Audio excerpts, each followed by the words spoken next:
من نجوم المباراه اللي هو عصام الحضري ووائل جمعه واحمد فتحي، وطرق اللعب المختلفه اللي لعب بيها. رغم ان امبارح يعني ستيفان كيشي كان مش مبسوط تماما، يعني كان مش مبسوط تماما، كان غير راضي عن الحكم وغير راضي عن اداء فرقته، وقال ان هو كان فرقته ممكن تدي احسن من كده، وان هو ريح العناصر الاساسيه بتاعته على اساس يعني يستغل فرص كل اللعيبه ويشوف كل اللعيبه اللي عنده. لكن يعني زي ما قلت، هي الفرحه الوحيده هي فرحه الجمهور المصري اللي التف حول منتخبنا. يمكن لما بتيجي تصور الجمهور وهو ماشي ورا اتوبيس اللعيبه وبيجري وراهم، اكيد يعني اكيد انت صورته. والله كل حاجه يعني انت كابتن انت عارف يعني ما سيبناش حاجه الحمد لله يعني رب العالمين. انت شاطر يا رغم ان مهيب، كان ما في شاء الله بودي جارد، عليك. نعم.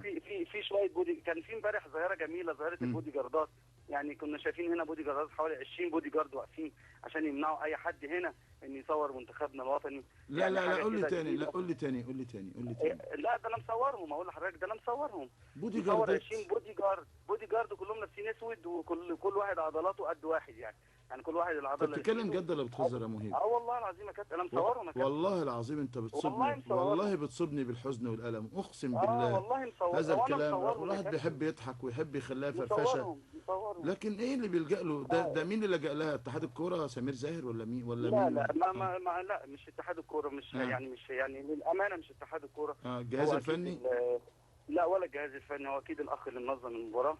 هو اللي ممكن عمل كده. فمش عارف ليه يعني، مع ان ما كانش في اي كاميرات خالص. يمكن شفنا يا اخي لو في كاميرات، وايه المشكله لو في كاميرات؟ الغريب بقى ايه يا كابتن، الغريب اني لقيت كاميرات مثلا من بعض القنوات العربيه عادي خالص، لكنهم مش شايفينهم. حاجه غريبه يعني، احنا بنعمل مع بعض ليه كده؟ يعني احنا بنعمل مع بعض كده في قنوات عربيه واقفه لكن حد شايف. يعني حاجه كده. يمكن الناس اللي الناس الجمهور مصر اللي موجود هنا هو اللي اتعامل معاهم، مش حد تاني. تعاملوا معاهم وقالوا لهم ايه اللي انتوا بتعملوه ده، بودي جاردات دول اجانب ولا عرب ولا مصريين ولا لا يعني كوكتيل، يعني كوكتيل مصريين على العرب يعني برضه اذا خلينا ناخد عنوان عريض لاول مره في التاريخ: بودي جاردات لحمايه لاعبي منتخب مصر من ابنائهم، من اخواتهم، من ذويهم، من جماهيرهم. وده شيء يخض، شيء جديد جدا على رياضه في مصر. عامه مش مشكله، ما احنا بقول لك احنا دلوقتي طالعين من سياده النائب العام لمحكمه الجنايات للقضاء الاداري. يعني انا بكمل اهو. كمل. بتكمل صح. انا بكمل اللي انت حضرتك قلت عليه. يعني في هنا يعني حاجه والله يا كابتن، يعني احنا مش عارفين بكره في ايه. ده شيء صعب جدا يعني على راي لطيف. يعني الموضوع ان بكره الله اعلم في ايه. كل يوم في جديد يعني ما شاء الله، والجديد يا ريت للاحسن لا للاسوء. يعني الناس اديك شفت حضرتك في تدريب مالي الواحد دخل والناس رحبوا بيه والراجل المدير الفني وماما. طيب خلينا سيبنا من القصه، سيبنا من ممادو ديارة، سيبنا من كانوتيه. دول لعيبه ما لهمش لازمه، واحد بيلعب في ريال مدريد وواحد بيلعب في اشبيليه، اتنين من اهم انديه العالم، دول زي برشلونه كده ما لهمش لازمه. الاراده عمل كام؟ الاراده عمل كام امبارح؟ والله اديك شفت حضرتك الملعب يا كابتن. يمكن يعني في الاخر اتفتحت. يعني بص يا كابتن بقى جميل بقى او مش عارف بقى ايه الفزوره دي اللي حضرتك ممكن تحلها.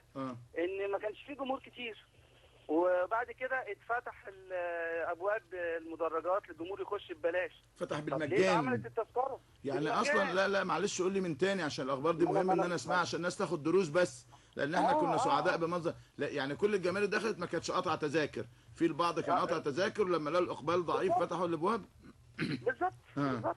لكن يعني يوم افضل كنت عملت تذكره ب 20 درهم و25 درهم والناس دخلت، ولا اعملها ب 60 وب 120 ولا ب 150 والناس ما تدخلش. وبعدين ما فيش مقارنه بقى يا كابتن لما نقارن الماتش دوت الماتش اللي اتلعب من سنتين في ابو ظبي. يعني كان حوالي يعني الجمهور اللي جه امبارح يعني حوالي 20-25% من الجمهور اللي حضر مباراه مالي اللي من سنتين بالظبط في ابو ظبي. في نفس يعني حاجه كانت غير كمان يا كابتن. يمكن في ابو ظبي كان ملعب الوحده، وكان الجمهور اللي بره قد الجمهور اللي جوه. صحيح. وحتى ما كناش عارفين نخش، يعني الجمهور اللي بره كان قد الجمهور اللي جوه. لكن امبارح كان الاقبال كان شبه ضعيف جدا. طيب طمنا نعم اتفضل يا مهيب اتفضل. اعتقد ان افتتاح بنايه خليفه المبنى الكبير، هو برضه كان مؤثر بشكل كبير. طمنا، في اصابات، في مشاكل، في ازمات عندنا؟ لا والله هو ما فيش. هو النهارده يعني منتخبنا كله قدامنا اهو دلوقتي بيجري التدريبات الاخيره هنا في معسكر ابو ظبي. يمكن اثار الجهاز الفني ان النهارده يبقى في تدريب. ده مهم على فكره. نعم ده مهم. نعم وده مهم لانهم اكيد هيبدا النهارده هياخدوا شوبينج. العوده بكره ان شاء الله.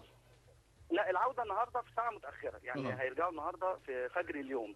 هيرجعوا النهارده اللعيبه فجر اليوم.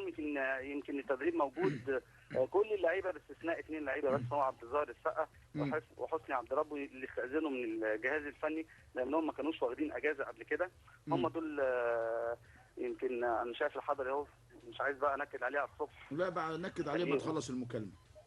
طيب خلي النكد بكره. النكد بكره بلاش دلوقتي. شكرا يا مهيب، احلى صباح عليك وعلى كل اللي عندك. مهيب عبد الهادي من الامارات.